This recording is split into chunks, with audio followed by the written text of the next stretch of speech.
আজকে একই ভিডিওতে নিয়ে চলে এসেছি দুই রকম ভিন্ন স্বাদের ডিম পরোটা রেসিপি। আসসালামু আলাইকুম বন্ধুরা, কিচেন বাঙালিয়ানা চ্যানেলে আপনাদের সবাইকে স্বাগত জানাই। তাহলে পরোটাগুলো বানানোর জন্য সবার প্রথমে আমি এখানে 1 কাপ ময়দা নিয়ে নিচ্ছি।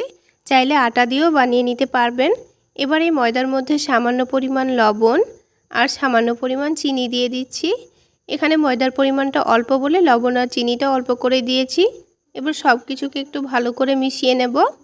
তারপরে অল্প অল্প করে পানি দিয়ে আমি এখানে একটা সফট ডো তৈরি করে নেব।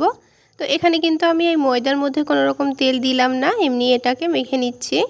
আপনারা চাইলে অল্প করে একটু তেল মাখিয়েও নিতে পারেন। এবার এটাকে খুব ভালো করে ডো তৈরি করে নিয়ে এটাকে আমি 5 মিনিটের জন্য রেস্টে রেখে দেব।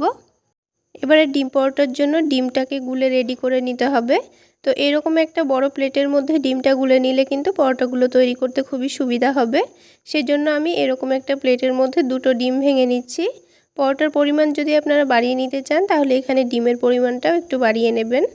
এবার এখানে দিয়ে দেবো পেঁয়াজ কুচি, আর তারপরে ঝালের জন্য দিয়ে দিচ্ছি কাঁচামরিচ কুচি, আর অল্প করে একটু দিয়ে দিচ্ছি ধনেপাতা কুচি।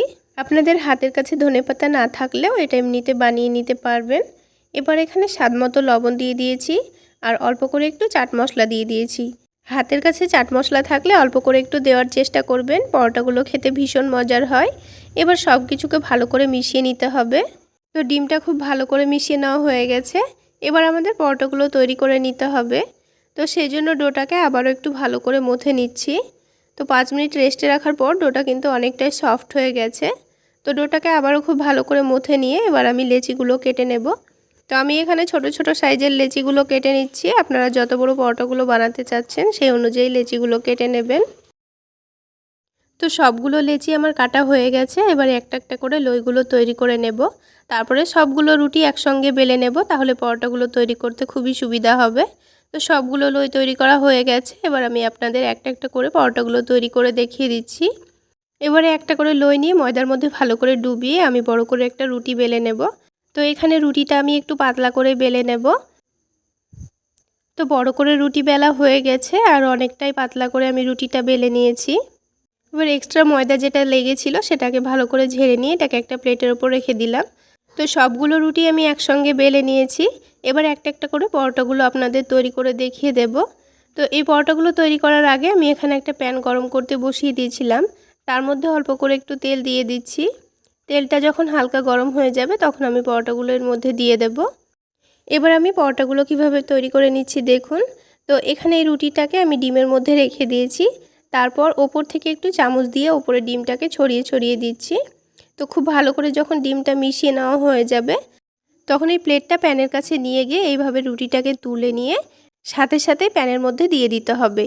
তো বন্ধুরা, এইভাবে যদি অতিরিক্ত পাতলা হওয়ার কারণে আপনাদের তুলতে অসুবিধা হয় তাহলে রুটিটাকে একটু মোটা করে বেলে নেবেন। তাহলে পরোটাগুলো আপনাদের ডিমের মধ্যে থেকে তুলতে একটু অসুবিধা হবে না। এবার এই পরোটাটাকে একটু উল্টে পাল্টে হালকা করে ভেজে নেব, তাহলে কিন্তু পরোটাটা তৈরি হয়ে যাবে। হালকা কালার চলে এসছে, এবার আমি পরোটাটাকে তুলে নিচ্ছি। তো ঠিক একই রকমভাবে আমি সবগুলো পরোটা ভেজে নিয়েছি। আর অল্প ডিমের মধ্যেই পরোটাগুলো কিন্তু খুব সুন্দর করেই ভাজা হয়ে গেছে। আর এই পরোটাগুলো কিন্তু অনেকটাই নরম তুলতুলে, আর খেতেও কিন্তু ভীষণ মজার হয়েছে। এবার আমি আপনাদের কোনো রকম মাখা ফেলার ঝামেলা ছাড়াই দারুণ টেস্টি ডিম পরোটা বানিয়ে দেখাবো। তো পরোটাগুলো তৈরি করার জন্য আমি এখানে 1 কাপ পরিমাণ ময়দা নিয়ে নিচ্ছি। চাইলে আপনারা ময়দার পরিবর্তে আটাও নিয়ে নিতে পারেন। তারপরে হাফ চা চামচ লবণ দিয়ে দিয়েছি, আর হাফ চা চামচ বেকিং পাউডার দিয়েছি। চাইলে বেকিং পাউডারটা স্কিপ করতে পারেন। তার সাথে একটা ডিম ভেঙে নিচ্ছি। আজকে আমি ময়দার কোনো রকম ডো তৈরি করছি না। এখানে আমি 1 গ্লাস মতো দুধ নিয়েছি, আর এই দুধটা দিয়েই আমি এখানে ব্যাটারটা রেডি করে নেব। তো দুধটা আমি আগে থেকে জাল করে ঠান্ডা করে নিয়েছি। তো এখানে অল্প অল্প করে দুধ দিয়ে খুব সুন্দর করে একটা পাতলা স্মুথ ব্যাটার তৈরি করে নিতে হবে। আমি এখানে দুধ দিয়ে ব্যাটারটা রেডি করে নিচ্ছি। চাইলে আপনারা পানি দিয়েও ব্যাটারটা রেডি করে নিতে পারেন। তবে দুধ দিয়ে ব্যাটারটা রেডি করে নিলে পরোটাগুলো খেতে অনেকটাই টেস্টি হয়। তো ব্যাটারটা কিন্তু আমার তৈরি করা হয়ে গেছে। এবার আমি ব্যাটারের কনসিস্টেন্সিটা আপনাদের দেখিয়ে দিচ্ছি। দেখুন, খুব বেশি ঘনও না আবার খুব বেশি পাতলাও না। চামচটা খুব সুন্দরভাবে কিন্তু কোট করে নিচ্ছে। ঠিক এইরকমই পাতলা করে ব্যাটারটা রেডি করে নিতে হবে। তো ব্যাটারটা এক সাইডে রেখে, যেহেতু আমি এখানে ডিম পরোটা তৈরি করে নেব সেই জন্য এখানে দুটো ডিম ভেঙে নিচ্ছি।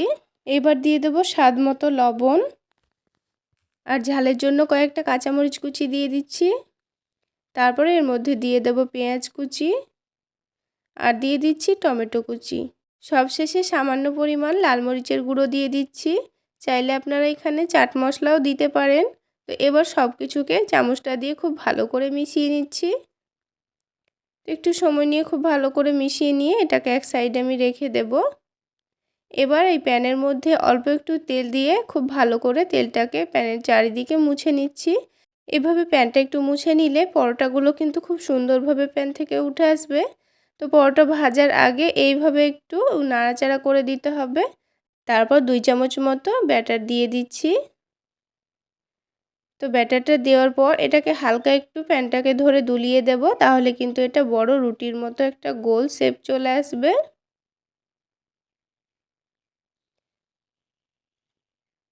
তো আপনারা দেখে নিশ্চয়ই বুঝতে পারছেন এটা কিন্তু খুব সুন্দরভাবে গোল হয়ে গেছে। এবার লো আঁচে এটাকে কিছুক্ষণ রাখলেই দেখবেন ওপরের দিকটা খুব সুন্দরভাবে শুকিয়ে গেছে। এবার এটাকে আমি উল্টে নিয়েছি। তো আবারও কিছুক্ষণ একটু সময় নিয়ে দেখতে হবে। তারপরে নিচের দিকটাও যখন হয়ে যাবে তখন এই ডিমের মিশ্রণটা আমি এখানে 1 চামচ থেকে 1.5 চামচ মতো দিয়ে চারিদিকে খুব সুন্দর করে ছড়িয়ে দেব।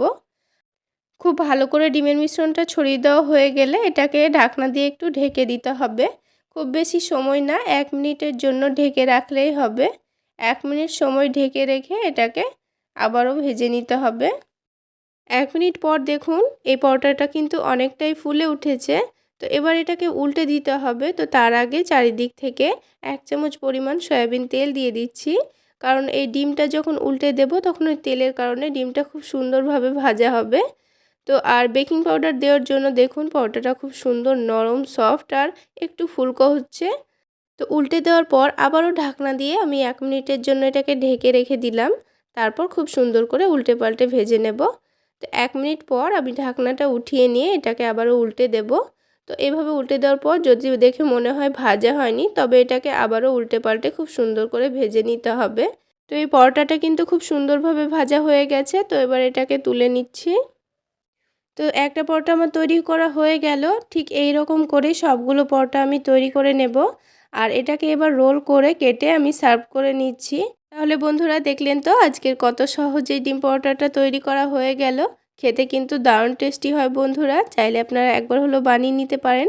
আর এইরকমই অনেকগুলো সহজ সহজ পরোটা রেসিপি আমার চ্যানেলে দেওয়া আছে, আপনারা চাইলে সেখান থেকে দেখে নিতে পারেন। এবার এই পরোটাগুলোকে আপনারা চাইলে টমেটো সসের সঙ্গে পরিবেশন করে নিতে পারেন। তাহলে বন্ধুরা আজকের এই ডিম পরোটা আপনাদের কেমন লাগলো অবশ্যই কমেন্ট সেকশানে জানাবেন। আর ভালো লাগলে একটা লাইক শেয়ার করে আমার চ্যানেলটি সাবস্ক্রাইব করে আমার পাশেই থাকবেন। তাহলে বন্ধুরা আজকে এই পর্যন্তই। সকলে অনেক বেশি ভালো থাকবেন, সুস্থ থাকবেন। দেখা হচ্ছে আরও একটি নতুন রেসিপি নিয়ে নেক্সট এপিসোডে।